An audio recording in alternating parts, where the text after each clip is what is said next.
बातमी आहे रोहित पवारांसंदर्भात घाबरू नका, आजही बाप माणूस माझ्या पाठीशी आहे।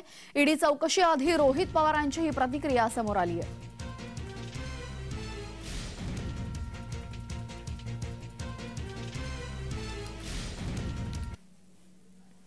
या संदर्भात रोहित पवारांनी ट्विट केलं आहे, पाहूयात।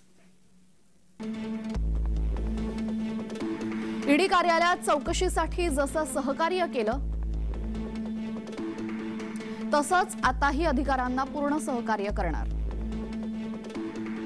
मात्र सध्याचं सुडाचं राजकारण बघता सर्वच यंत्रणांवर सरकारचा प्रचंड दबाव आहे। दबावाखाली ईडीने काही चुकीची कारवाई केली तर घाबरून जाऊ नये।